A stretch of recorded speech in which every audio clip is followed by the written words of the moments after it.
Okay, we're in the Megillah, my dear friends. Things are hotting up in Shushan HaBira, but things have taken a turn for the worst. We are in chapter 3, verse 8, Gimel Chet, which can be found on page 10 of your books of the Megillah.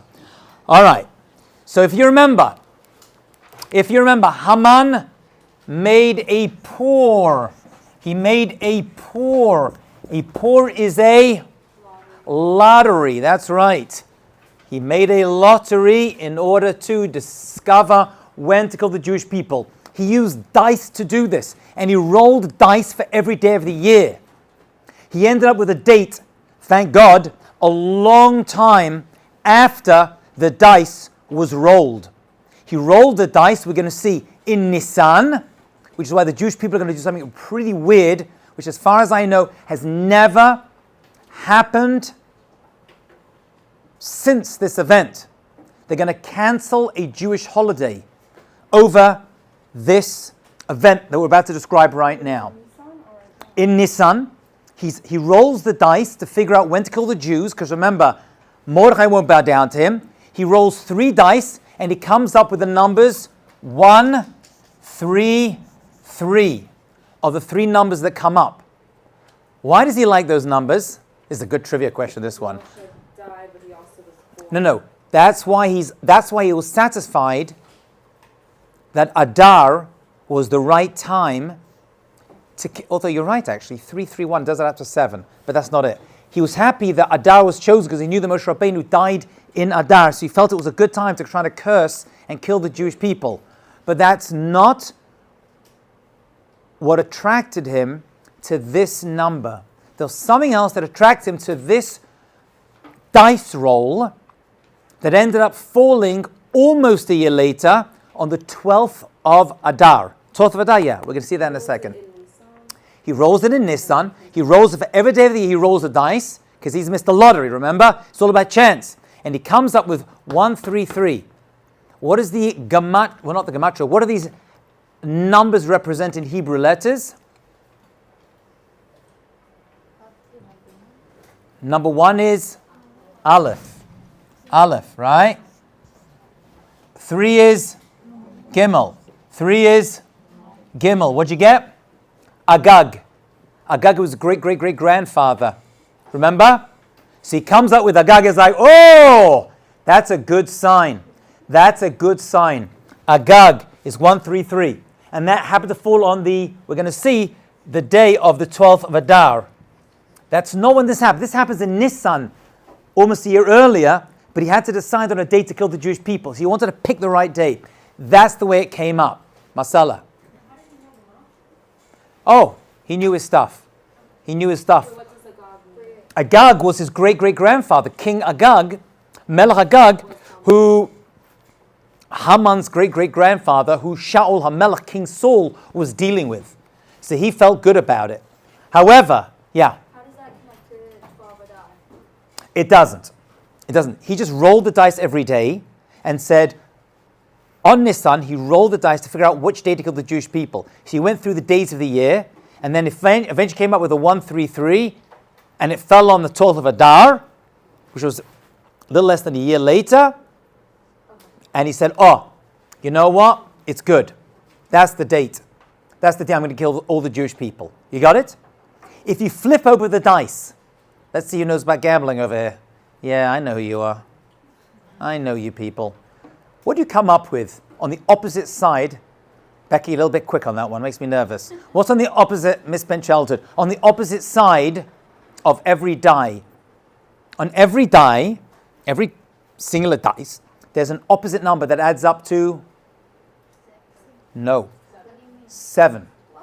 On every single die, right, you'll see there's a 1 and a 6. There's a 2 and a 5. There's a 3 and a 4. Okay. So now let's flip it over, because remember, this whole story is about V'nahafach, where it all turns around. So let's flip our dice over. You watching this carefully? What do you get? You get 6, 4, and 4.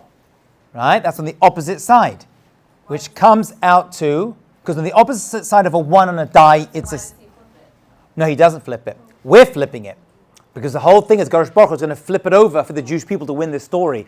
So you get Daled, Vav, Daled. Right? 6, 4, 4, which is David. So Kadosh Baruch Hu was like, aha, you want Agag, but V'nahafachu, which was a very important word when it comes to Megillah, it's all going to turn around, and we're going to end up in a good place.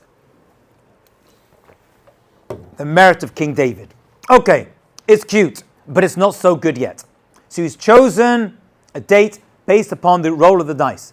He needs permission from Achashverosh to kill all the Jews. Do you mind closing the door? Thank you so much, my dear. He needs permission from Achashverosh, because Achashverosh is still the big boss. So Haman goes to Achashverosh. What's he going to do to help him persuade Achashverosh? What's he going to do? Imagine you're Haman for a second. You want to persuade Achashverosh to kill all the Jewish people. Do you think Achashverosh is keen to kill off a large part of his population, an important part, a rich and successful part at this point, leaders among them? Is that what he wants to do? Why not? He needs the Jews, right? Less people to control. He needs people in order to stay in power. Okay? He needs their financial success. He's also going to be scared that if he sends out a decree to kill them, what are they going to do? They're going to leave or go to war against him. And remember, he's a big dictator. He doesn't want anyone to go against him. So look how cleverly Haman, boo,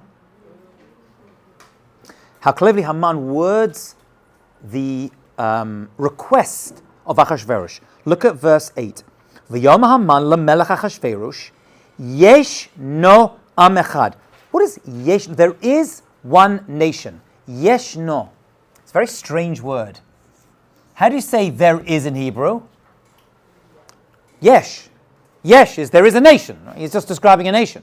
But he says yesh no. That's how Mordechai and Esther print the request in the Megillah. What does yesh no sound like? Yes. Huh? Yes.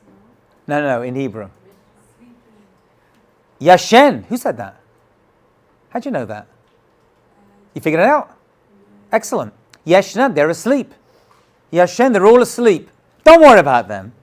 These people, who is not named, by the way, you'll see in this request, he doesn't say, kill the Jews, because it wouldn't look so nice. After the Megillah was closed, they would see that. So he doesn't actually specify who they are. But he knows who they are, and Achashverosh knows who they are. And he's like, Yeshna, they are sleeping. So Yeshna literally means there is. There is a nation. But he's like, Yeshna, they're asleep. Don't worry about them. Like the Jews? Yeah, he's dissing us. They love to diss us, right? Amalek like this, they're nothing, they're garnished. Yeshna, hem yeshenim. They're asleep. They're not a threat against us. Keep looking inside. Am echad, one nation. Now that's not good, is it? They're one nation, they're strong. So he's got to limit that. What does he say? This is very important because this is what our enemies used to kill us. Famous words. Mufuzar umufurad. What does mufuzar mufurad mean? They are mufuzar, spread around. Geographically, they're not in one place. If they're one place, they could get an army. Umufurad. They're spread around geographically, which they were, umufurad, and there is not unity among them. They're not one. They're one nation, but they're spread around, which on a basic level means they're not going to bother you. They're not going to hurt you. Don't worry about it. They're going to make an army to fight you back, and they're not unified. The rabbis say when we are not unified as an am echad, that's when we're open to attack from Amalek.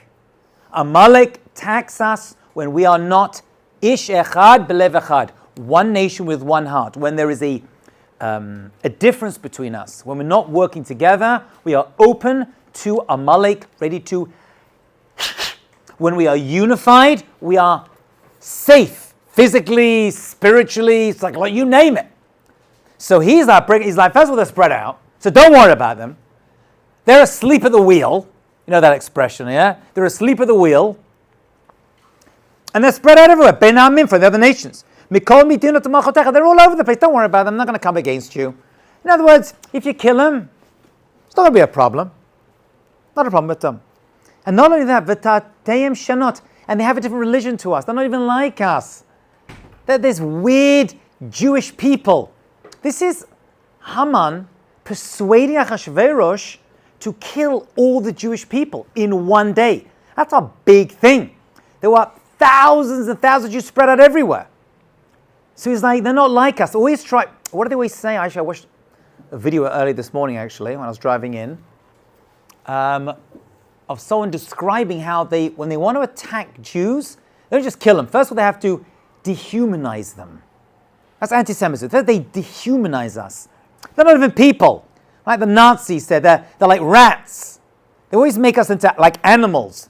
It's easy to kill people if you dehumanize them. That's exactly what Haman's doing. They're not like people. They're different to us. They're not like they're below us. They're like animals. They're vermin. We'll just kill them. No one's going to say anything. They're not going to fight back. They're asleep. Don't worry about it.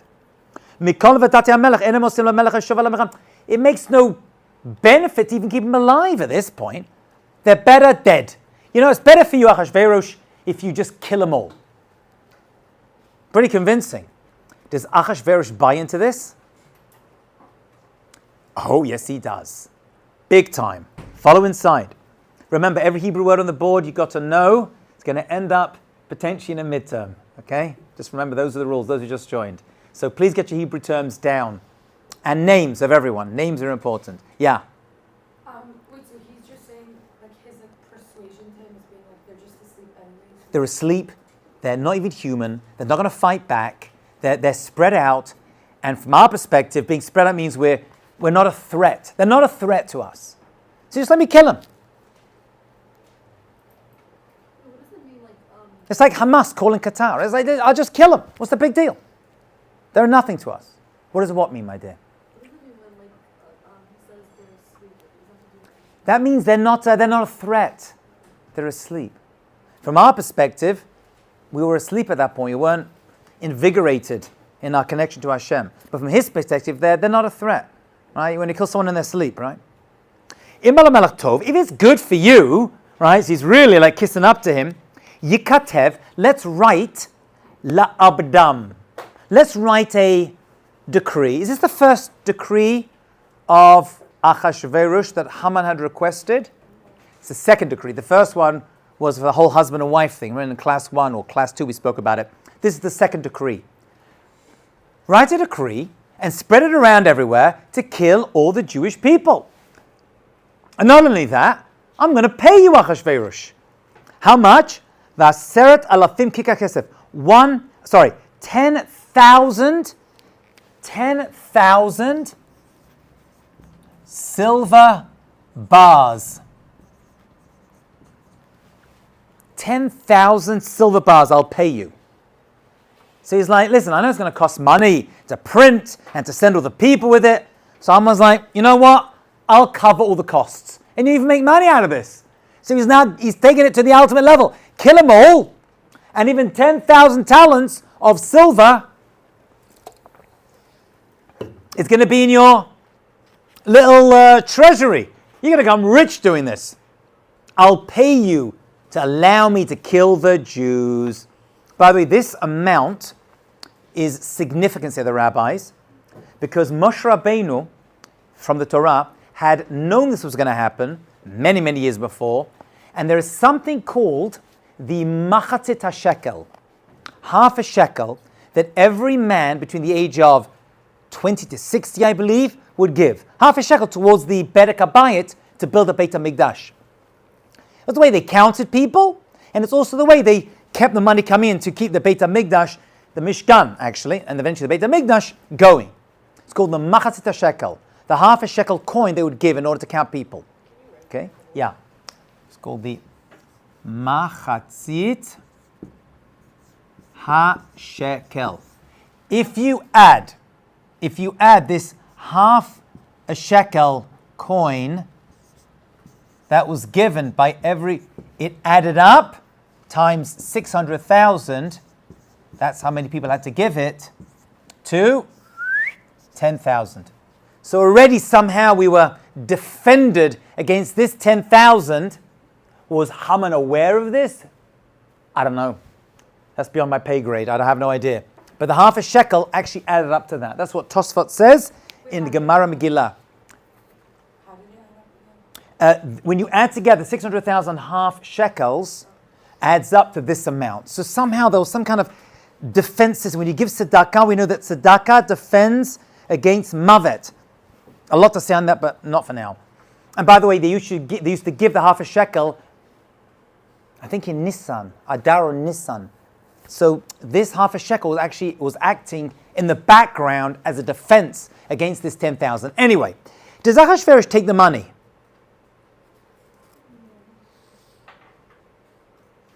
No. Why wouldn't Achashverosh take the money? What? You know, rich people still want more money. Hey, he's got enough.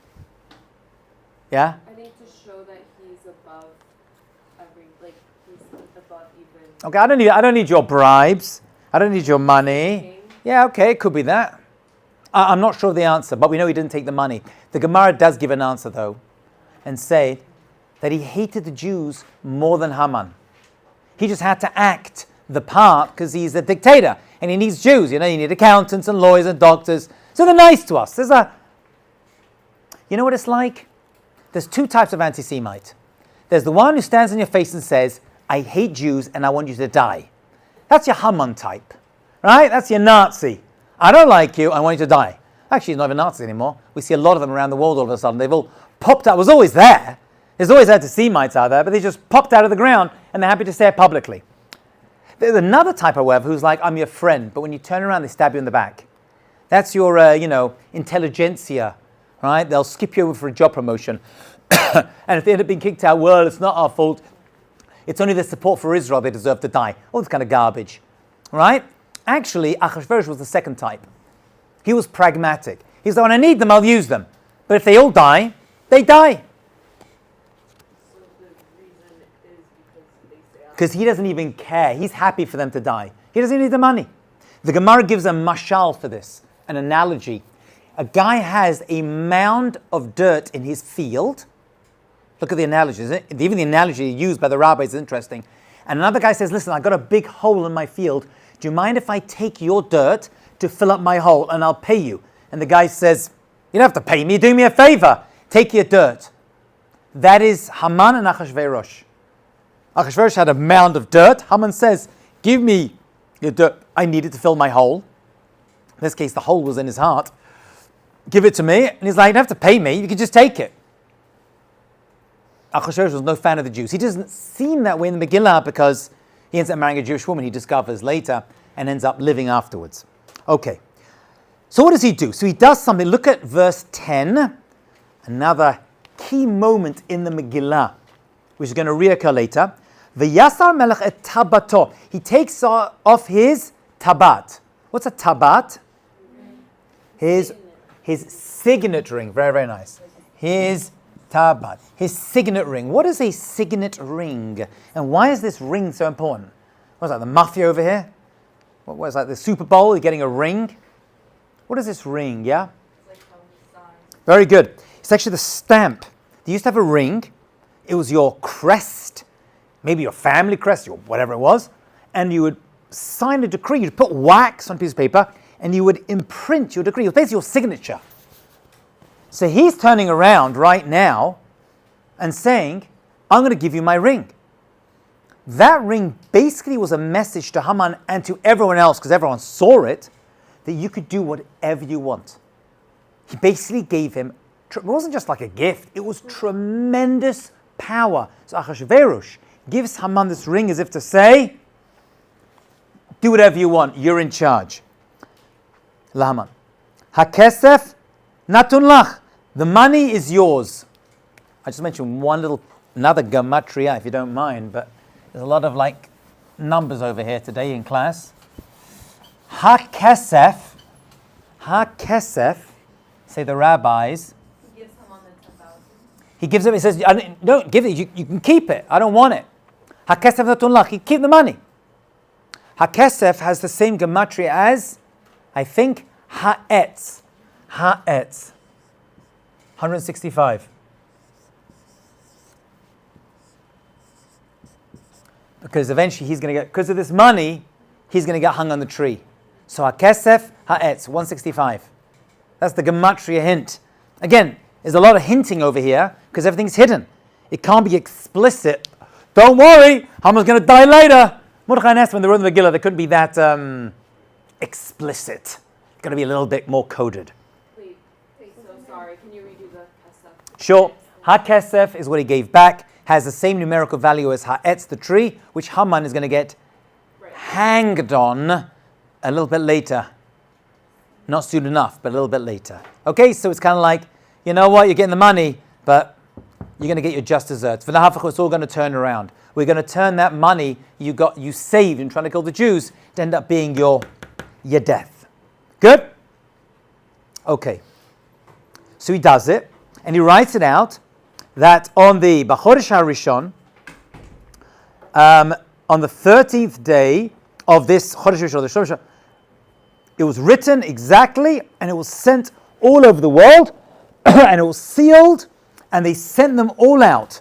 What was sent out? Look at verse 13. V'nishloch sfarim. These books were sent out, b'yad haratzim, to the runners. They had runners who would run out and send this decree, el kol midin hamelach, throughout the 127 provinces. So everyone's going to find out about this. Everyone's going to find out about this. La'arog, to kill. La'abed, to lose, exterminate. Et kol Yehudim, every single Jew. Menara zaken, children, old people, tough, babies, nashim, women. B'yom echad, in one day, the law's gone out. You are allowed, wherever you are in the entire world, to kill a Jew on the 13th day of the month of Adar. That was the day chosen by that lottery, the 13th of Adar. That was the day that was chosen, that was sent out. So we now have a race against time because we're in Nisan and there's a decree coming up. You got less than a year, right? Because Adar is the month before Nisan. So they got 11 months to somehow reverse this decree. But we're not there yet. It's coming. Are we all together so far? We have our dates down. So we're in Nisan, the beginning of Nisan, and the decree comes. Close the door, thanks. Oh, and by the way, what's the incentive for killing Jews? Money.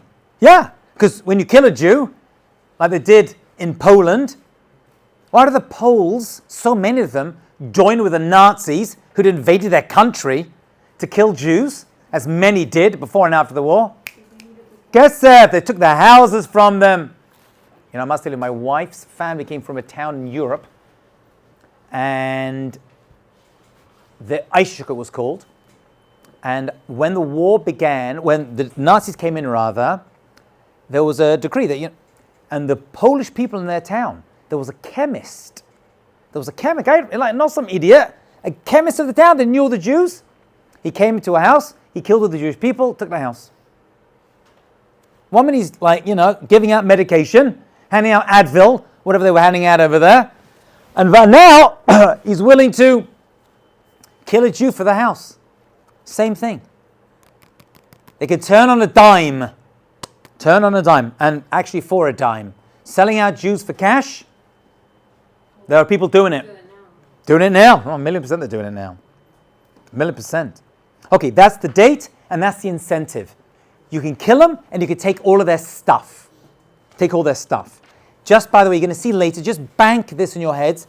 Later on, my dear friends, later on, when the Jewish people are going to fight back, they are not allowed to take any of the shalal, the money from the people they kill, the booty. They cannot do that. Because you cannot do that with Amalek. You cannot take people, you cannot take any resources from Amalek. Why? It's tainted. Spiritually tainted.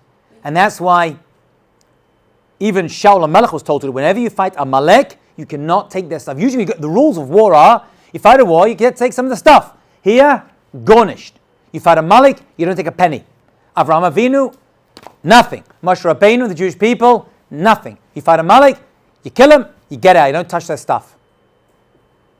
Not even a shoelace, says Avraham Avinu. Okay, fine. So it sends out every place. Va'ir Shushan. Look at the last verse. Last 3 words of the verse. Va'ir Shushan. And the city of Shushan. Nevocha. Nevocha. You see that word? When it's read on Purim, when they read that word Nevocha, it's read with a very, very sad tone. Nevocha. What does that mean, Nevocha? Nevocha. When they read it, it's like Va'ir Shushan Nevocha. It's a sad tune. They were bewildered. They were in shock. That's what it means. Who? Everyone, especially the Jews. They were shocked. I'm sorry, what? They heard about a decree that's gone out? That's going to kill. They were in shock. You had all these Persian Jews walking around who were a major part of society, who were successful, helping financially, society. Jews had representation. Right? Again, it's like, Jews fighting in the First World War for Germany, and then like a couple of decades later, we're going to kill you all. They're like in shock. They say that the camps were full of Jews who just couldn't believe they were being taken away. Like, but we're Germans. We're German Jews, not Jewish, we're German Jews. It's the same thing. They were absolutely like, how did this happen? We're such an integral part of society. Yeah, until you're not. Until you're not. And when it happens, they're willing to dispatch you. So that they were absolutely shocked. Some say that the Goyim used to mock them.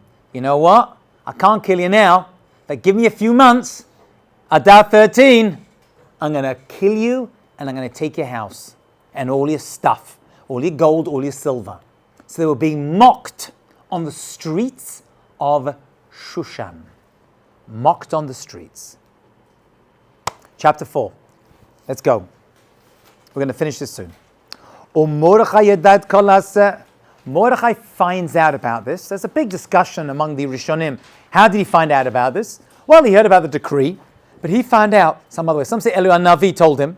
Some say he had a dream and it was revealed to him. But he heard exactly what had happened. He ripped his clothing. When does a person, a Jew, Lo Aleinu, rip their clothing? When they are mourning, right? Usually it's the right-hand side over apparent Lo Aleinu, it's the left-hand side over the heart. It's a sign of mourning. Once again, this is another reference to clothing. I told you to add up all your references to clothing in the Megillah. This is another reference to clothing. We've seen about 3 of them so far, I think. Yeah? This is more. We're going to see a few more before the end of the Megillah. Remember, clothing, we said, represents that, hides that, is exposed, it hides it. So it's part of the theme. Clothing and Megillat Esther. Okay, so that's another one.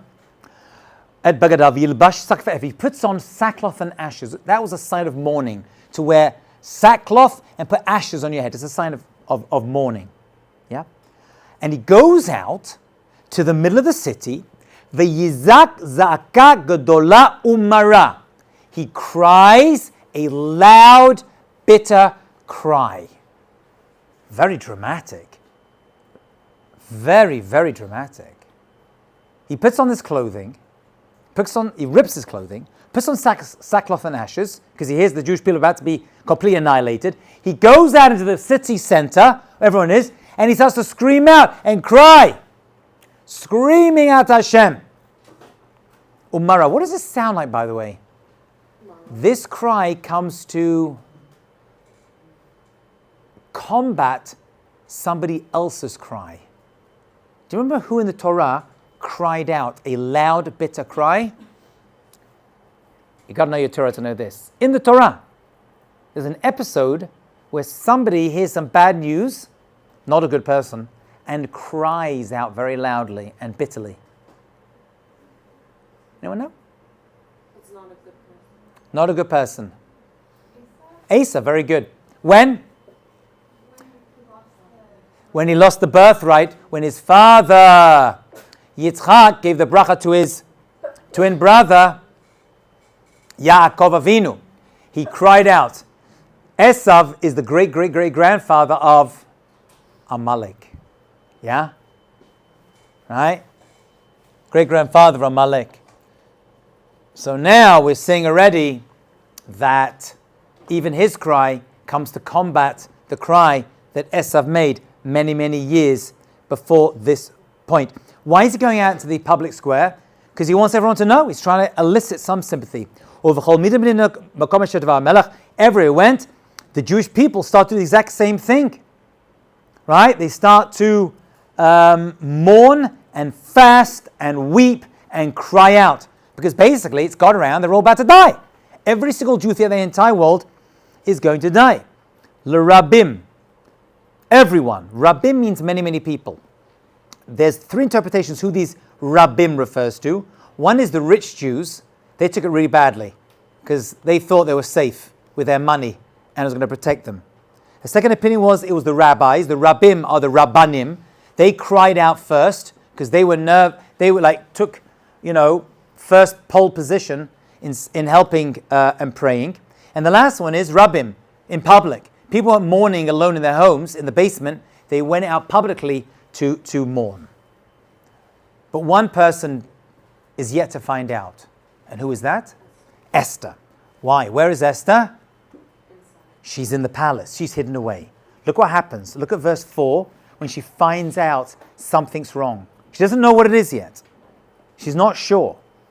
Vatavona narot Esther v'yagidla.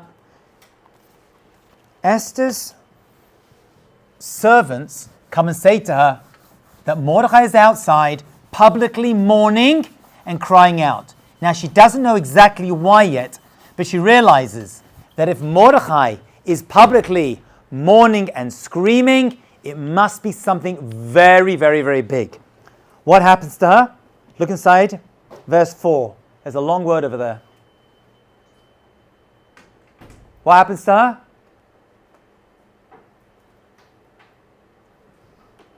Vatachalchal.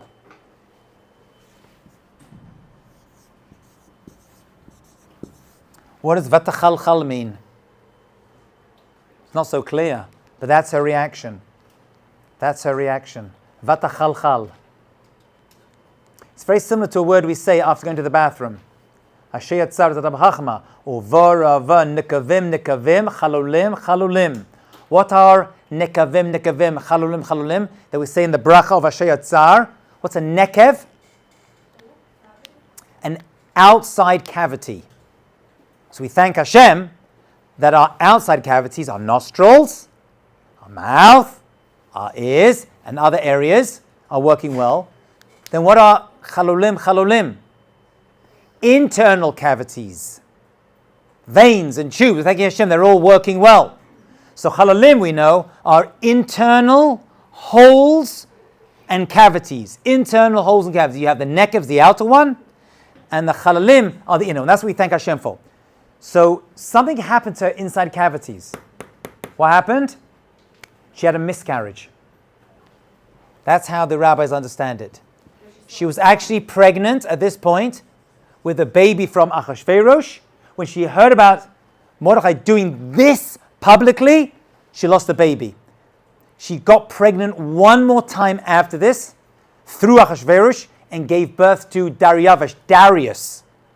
Darius was her child, according to the rabbis, who was the one who permitted the Jewish people to go back to build the second Beit HaMikdash, second temple. Okay?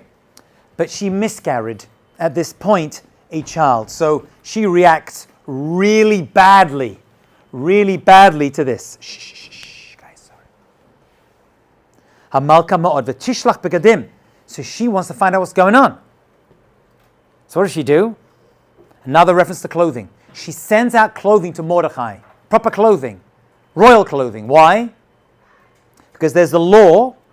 You're not allowed to enter inside Shushan HaBirah dressed in sackcloth and ashes. It's a disgrace.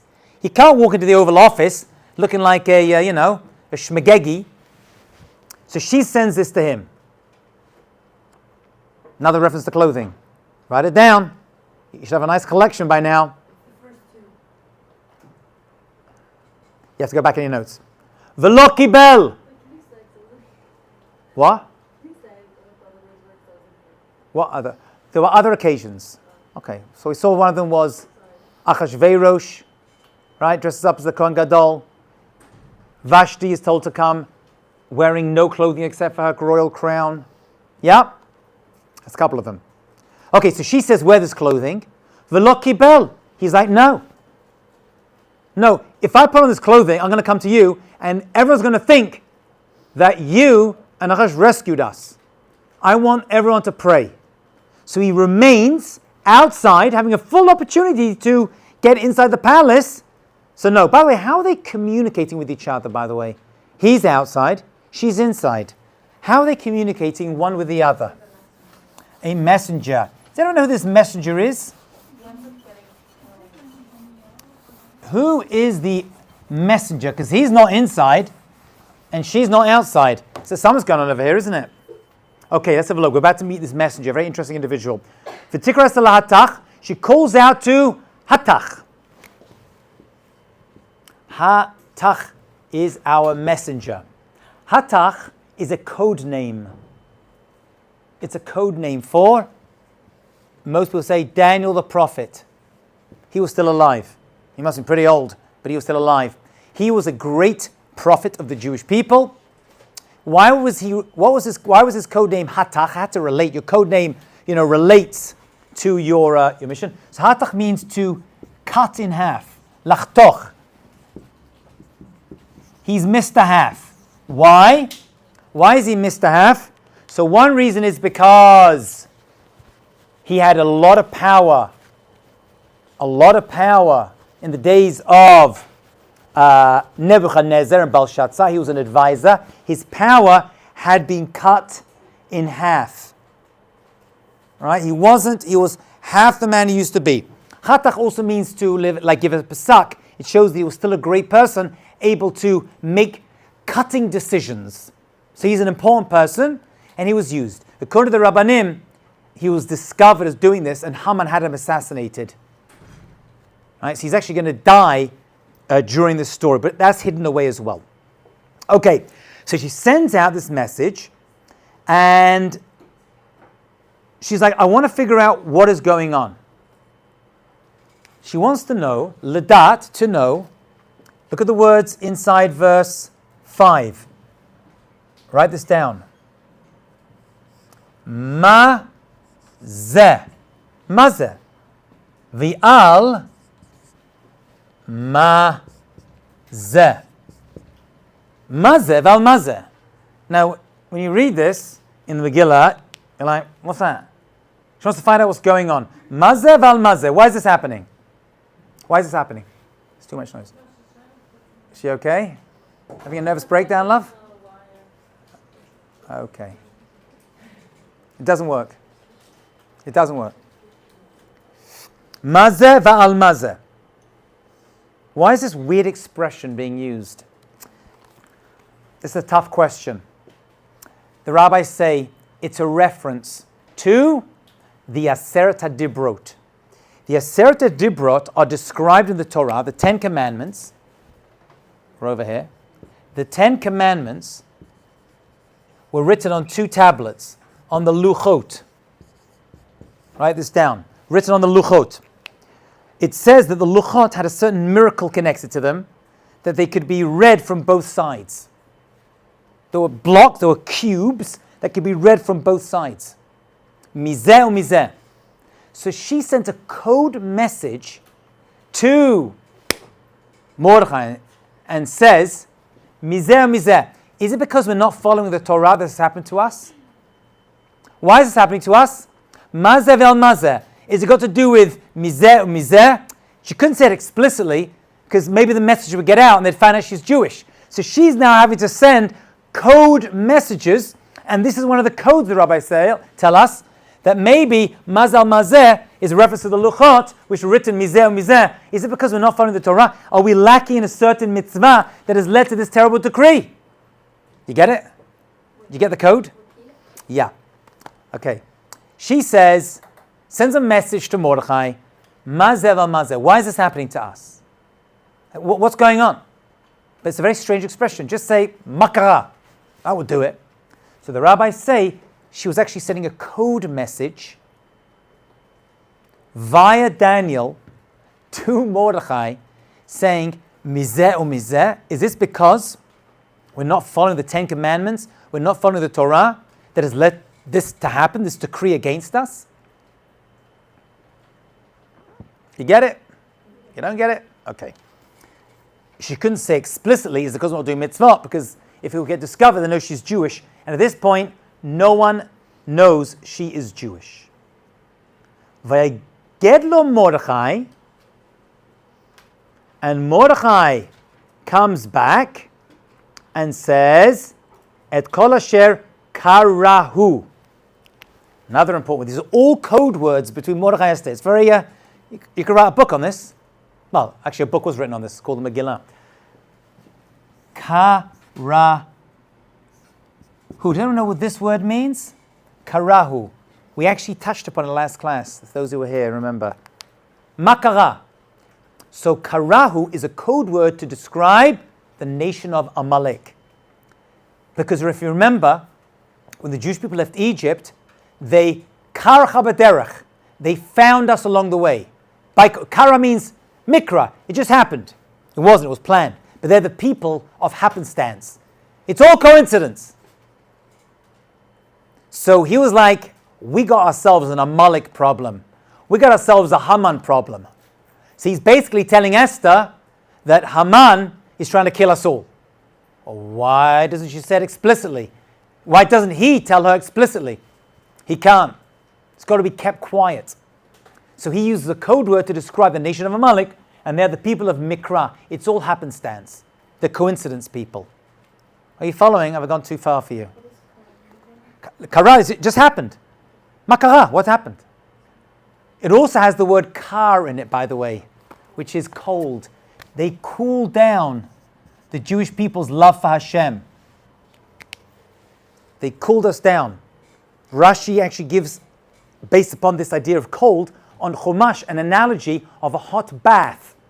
That the first person who jumps into the hot bath gets burned, but then the waters cool down and everyone else jumps in. Amalek did the same thing. They came to attack us, they got burned, but everyone else is like, you know what? We can now jump in and hurt the Jewish people. They opened the doors for the Jewish people to get killed. They cooled down the fear of the Jewish people in the world. Karahu. You see it? Okay, so there's two interpretations of the word kara. Mikra, it just happened, and kar, they cool down the fears of us. Yeah. Who's they cool down? Amalek. Mordechai is telling Esther, Amalek, in the form of Haman at this point of history, have come to get us. Yeah? They cool down the love. Cool down the fear that the nations of the world have towards us. Okay? And about the money he's willing to pay to get rid of us, he throws it all in there. Okay? And it was all refunded. So he's like, he tells exactly what's going on, basically.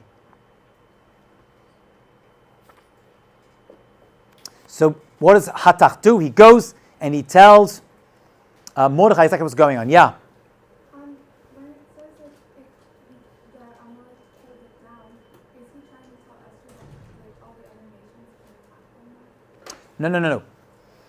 It just means through their actions, the cold part means that through their actions they cool down the fear of the Jewish people. It's like right now, a decree's gone out, and everyone's not scared to kill us. Everyone's willing to kill us. It wasn't just Amalekites. Right? The whole world is trying to get their, pound of flesh, in the words of Shakespeare. Never mind Shakespeare. Shakespeare. Forget about it. Who learns Shakespeare nowadays? Okay. So she has to do something.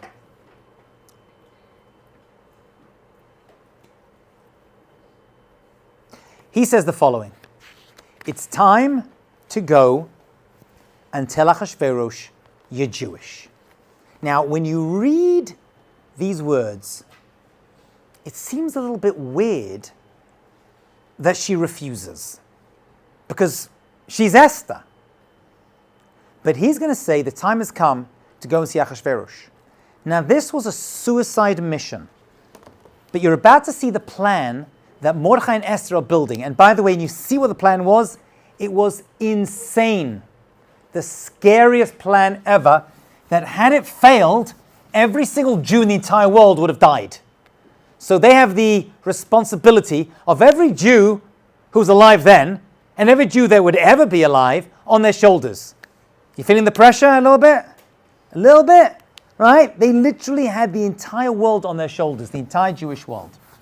So what exactly is the plan? So I'm not going to tell you what it is yet, because I want to build some suspense. But I'll tell you what it involved a little bit. And the first part of the plan, this is the plan. And by the way, it's going to have a few parts to it. But the first part of the plan is, and this is not the entire plan, this is just the first part, was to tell Achashverosh who she is, i.e., Jewish. But that wasn't the entire plan, because what could Achashverosh have done with that piece of information alone? Oh, you're a Jew? Oh, unlike Jews, boom. He did that too. Vashti. So when people read the Megillah, you think that's the entire plan. Go and tell Achashverosh you're Jewish. And when you read the Megillah, you're thinking, oh, that's going to be enough. Dayenu. But it's not enough. So there's a subplot to this plan, which is the crazy, crazy part. But even this is problematic. Why is even this a problem? No. Just walking into Achashverosh. Guys. Why is this even a problem? There's a new decree. What's the new decree?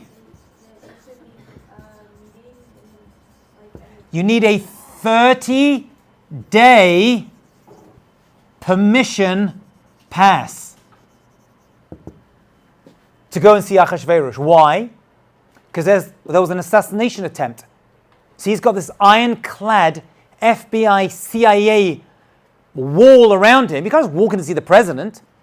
He can't just walk in to see Achashverosh. He's also very nervous of assassins. Even his own wife. What happens if you walk in to see the Achashverosh? There was a background check for 30 days.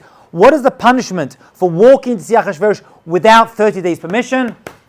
Immediate death. So she can't even do this. She can't even walk in to see him. And even if she does walk in to see him and say, I'm Jewish, he can turn around and be like, oh, I hate Jews. So she's in double jeopardy. Are you getting it? I'm trying to build up the suspense a little bit. So that's not the plan. She's going to have to do this anyway, because she's stuck. But that's not the plan. Does anyone happen to know what the plan was? I didn't. Until I started to study Megillah. When I was in yeshiva, I became obsessed with Megillat Esther and got into the details of it. But if you just read the Megillah, most Jews who read the Megillah have no idea what the plan was. Does anyone know what it was? Well, I'm not going to tell you yet, because I want to show you how we see it in the Megillah. So hold on. It was a crazy plan, by the way. I mean, if you appreciate it. Okay. So he says, in the name of Mordechai, go in and tell him that you are Jewish. Okay.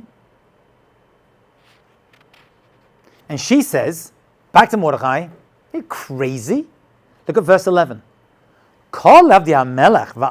Everyone knows that if you walk in without 30-day permission, you are right, dictator, dead, finished, khalas. If you haven't been called, unless the king does something. And what's that?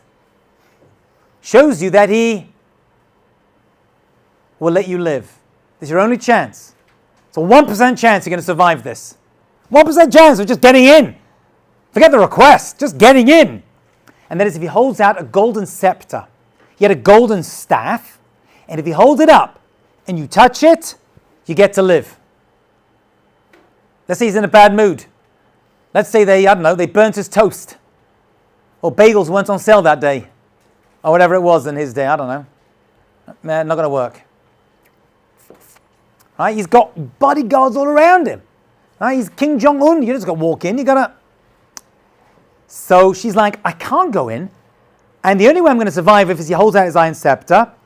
And there's the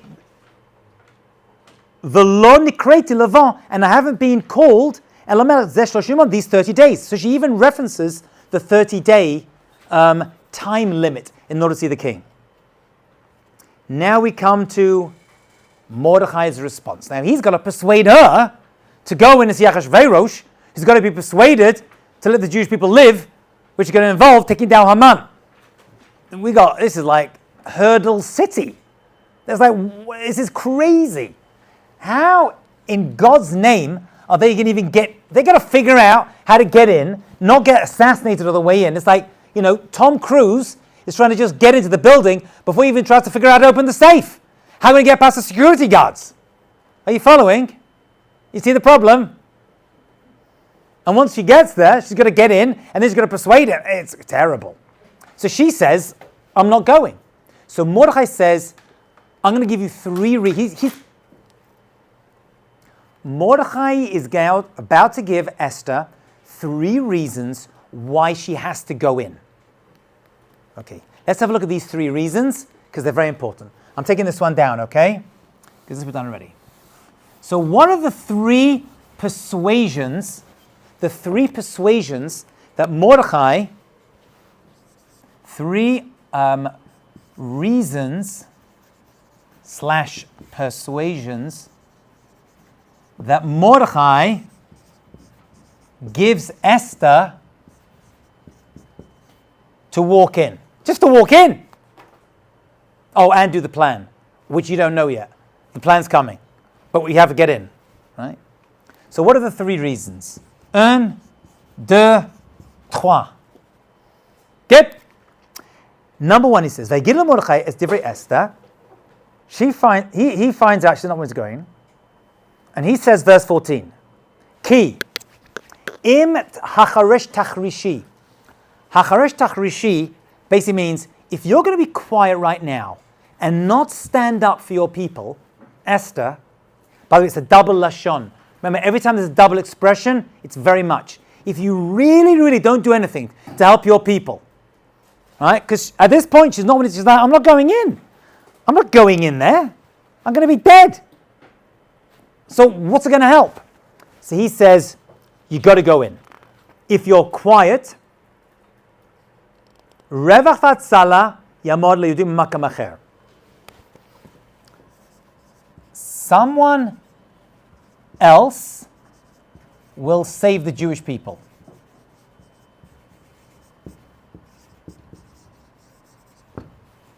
If you don't do it, I'll find someone else. It's going to happen. Number 2, va'at or bet avich, you and your entire family name, tovedu. You are going to die either way. You're going to die. So don't think you're all rich and famous and hiding in the palace, right? Like all those, famous Jewish people today who can't stand up for their people. No, I'll just keep quiet. You get like 2 or 3 people talking about, what's happening in Israel with Hamas and all that kind of stuff. Most Jews keep quiet. They're not willing to stand up. They're nervous of their careers, whatever. Maybe they agree with it, I don't know. Who knows? Someone else is going to do it. So it's not going to be Megillat Esther. It'll be Megillat Shoshana or Shirley or whatever. You're going to die anyway. If you don't go in, you're going to die. And you're going to be forgotten. You'll be forgotten. You and your family's name. And the best part and the best argument he gives, number 3, is Umi Yodea. And who knows? Im le'ed kazot gita malchut. You became queen for this reason. You became queen for this reason. This is why you became queen in the first place. Your whole mission, your whole life's come down to this one point. You didn't become queen for... She's always figuring out, why am I queen? Why am I queen? What am I doing here?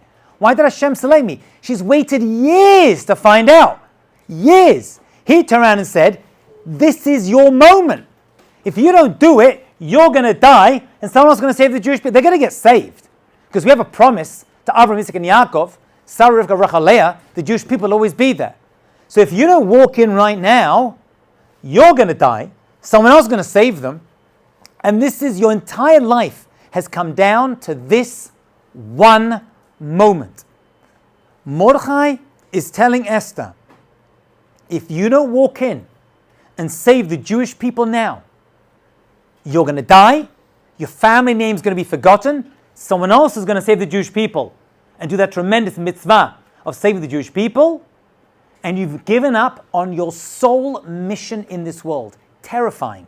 Your entire life has now come down to one decision. Are you going to stand up and walk in to see Achashverosh within the 30-day time period that is almost certain death, or not? It's all down to this one moment. Terrifying. Your entire life can come down to one fatal, terrifying decision. What does she do? She goes for it. And by the way, you still don't know what the plan is. She knows what the plan is. I'm going to show you the real plan, which shows it wasn't just walk in that was dangerous. It's what she's going to do when she's inside there, which is even more dangerous. Okay, look at verse 16. She says, fine, I'm in. Number one, kanos. Kanos means gather together. I need you to gather together. By the way, there's a very interesting flip over here.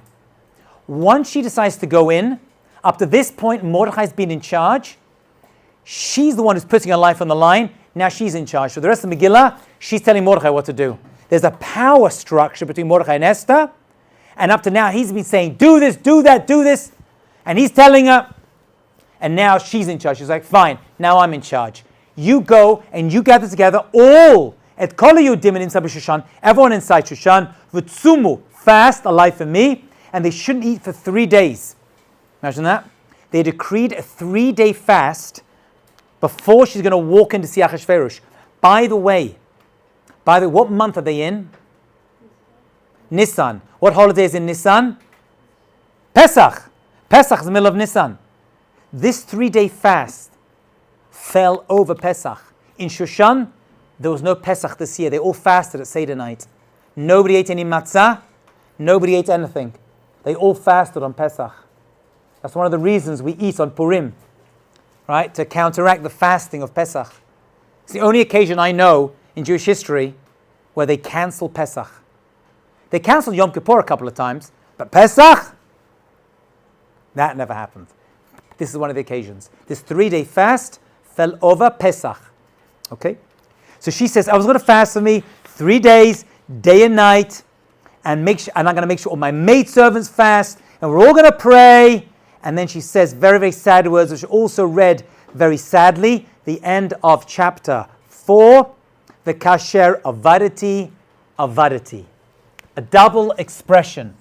If I am lost, times 2. I am lost. What is this double loss? She goes in, if I die, I die.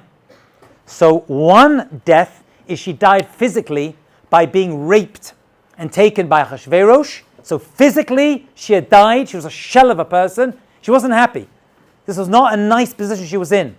And she's like, other way around. She died spiritually and emotionally by being violated by Achashverosh.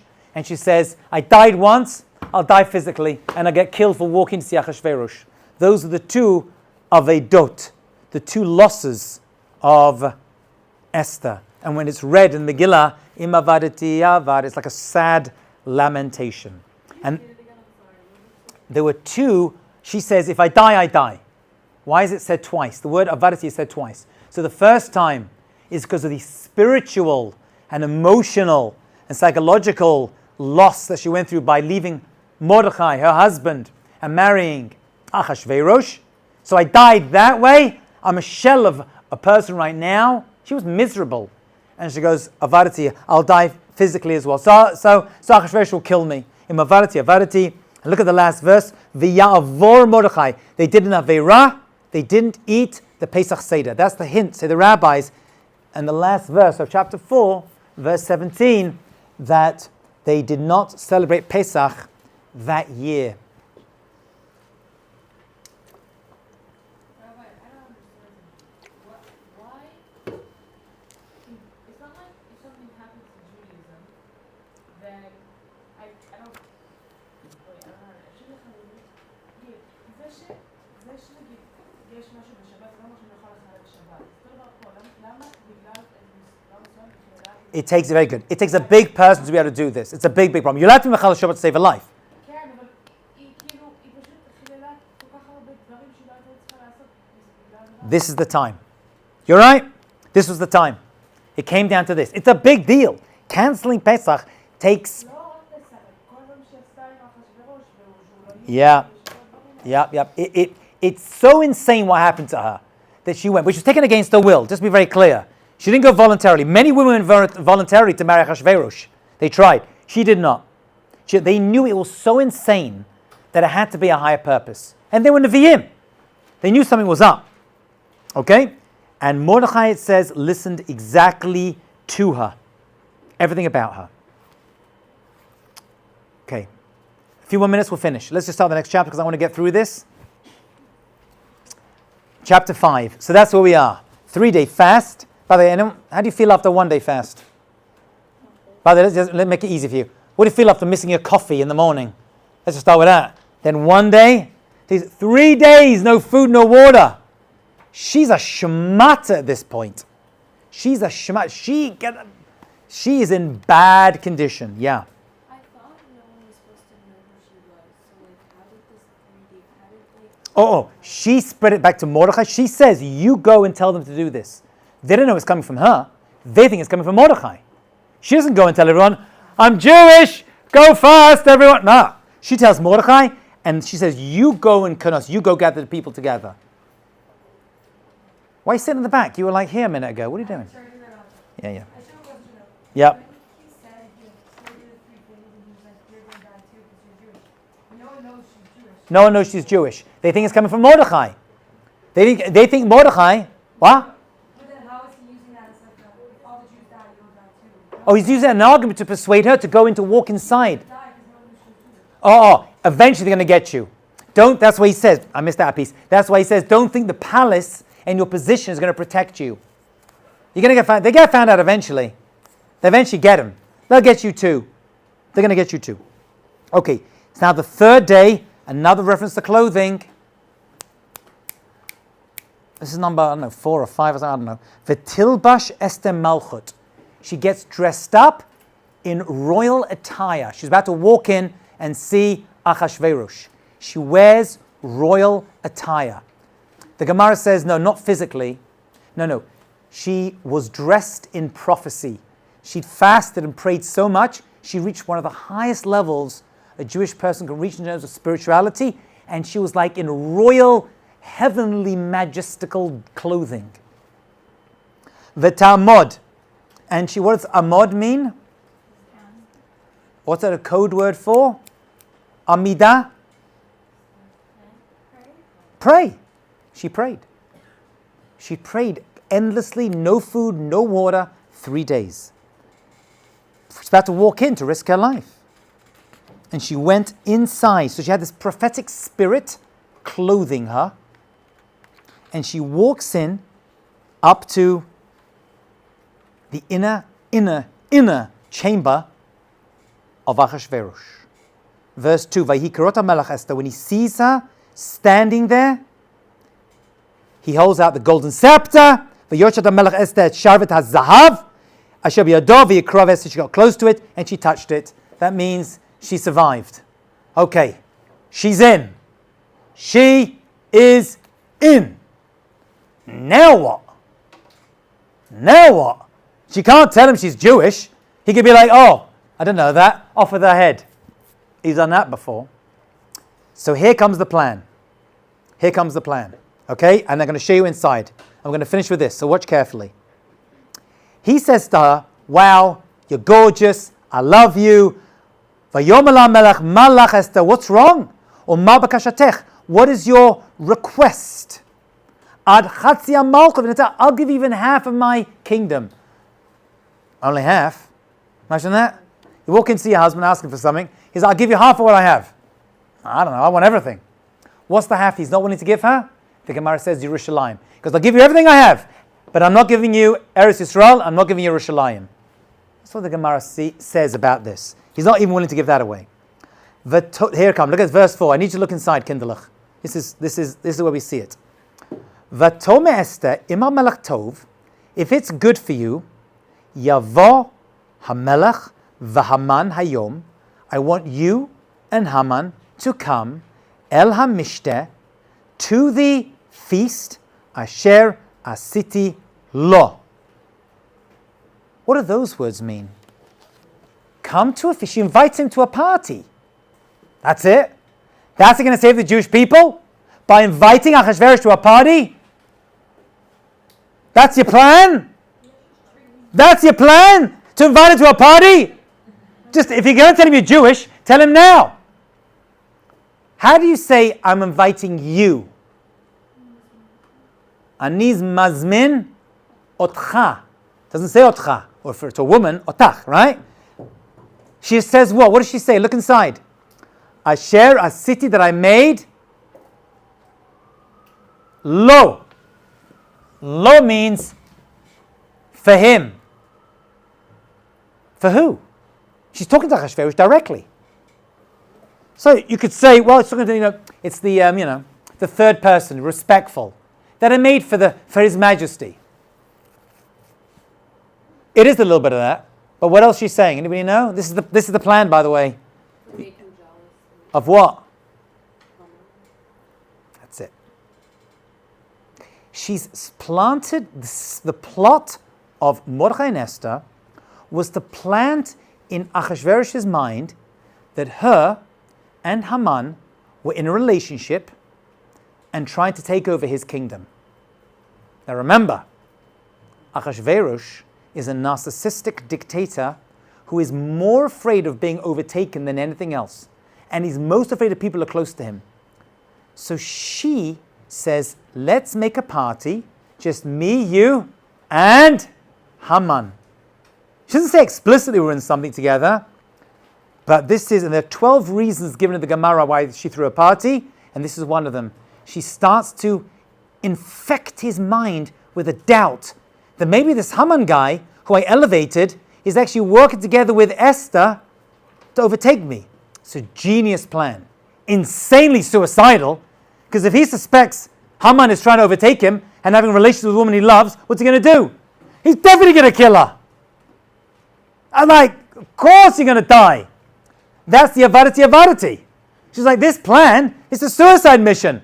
But Mordechai is like, I know, but if you don't go, someone else is going to do it, and you're going to die anyway, and this is your entire mission. The mission was, I want you to make Achashverosh suspect that you and Haman are in a relationship together and about to take over his kingdom. But you can't overdo it because then you're going to get killed. You've got to find the perfect balance to figure it out. By the way, it's also a genius in terms of Haman. What's Haman going to think when he's about to get invited to this party?